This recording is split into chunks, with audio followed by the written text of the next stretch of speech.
Are you tired of bland, uninspired progression in Minecraft mod packs? Or perhaps your mod pack creator is trying to design a tech tree that truly engages players without overwhelming them? Look no further.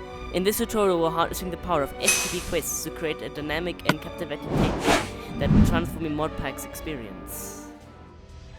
To install FTP quests on CurseForge, first create or use a new profile. I'm to call this My Quests. And to click Minecraft version 1.20.1 and press create. Then click add content and write quests and install the first mod you see.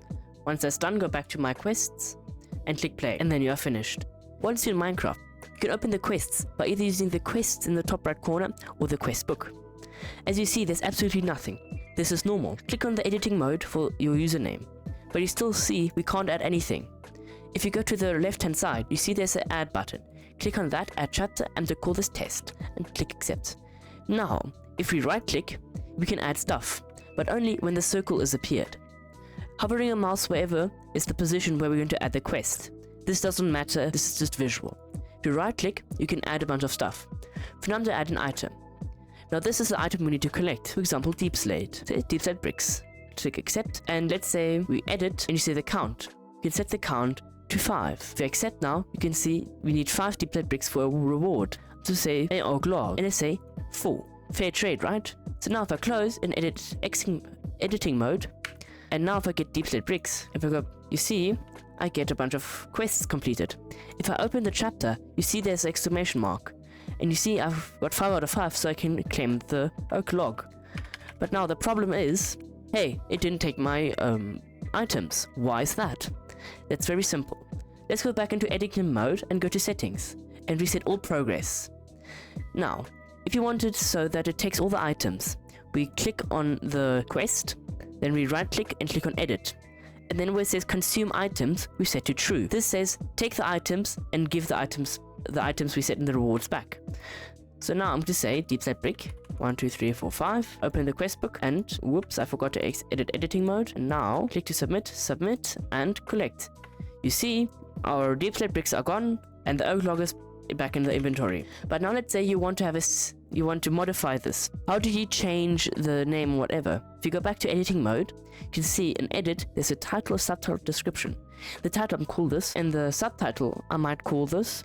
And finally, the description, you get a custom editor. You can even select and change the color and make it bold and underlined. You click accept or shift and enter, you see you get the text. You close out and go out of edit mode, you see it's only subscribe, and these are definitely fair trades and whatever else you said. Now let's say you want to have a second quest. This is when you want to do it linearly. So you first have to unlock the first funky blocks, for example.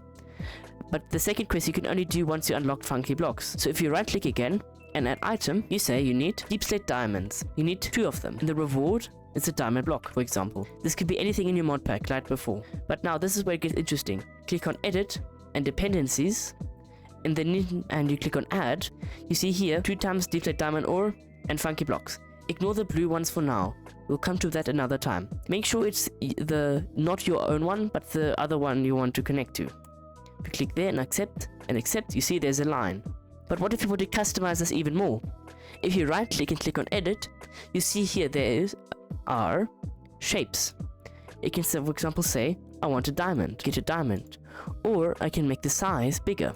For example 2. You see it's way bigger. Isn't that cool? Here are some common mistakes newbies make when making mod packs. For example, when you have a quest and you want to unlock it, and we go to settings, you see here the dependencies. If we add, for example, green terracotta, you see looping dependencies. The newer versions of FTP Quest says something is wrong and fixes it automatically so that you don't have a paradox. The next problem is with unbalanced. Now this is extremely unbalanced. But for example, you need 10 million red concrete for 1 green terracotta. Or my bad, green concrete. This is extremely unbalanced. A good tip is to ask someone else to play your mod pack and see if what you made is playable or not. Now the next big problem that happens is when you have a very bad description. This might be funny or this might be important. Is not descriptive at all. Please make sure it's descriptive. It's not fun for players when they play undescriptive quests. How would you feel if you had to unlock this is funny? Now here's the difference between non-linear and linear. Linear is when you have to complete the next one. Non-linear is when you can do this one first or this one first. You can't do this one first in linear. you first have to unlock this one.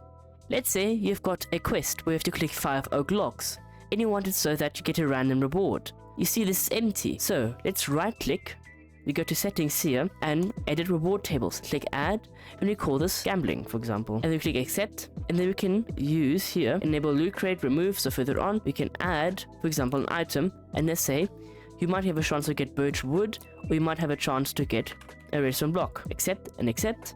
And now if we go back to rewards, and you get random reward, you see gambling. You can do the same, but the player can choose a reward. Use the same loot table, and now when I get my oak logs, and now I can select here and take it. For example, this time I got the redstone block. Or in the oak log, I can select, I can take a birch wood or block of redstone to take birch wood.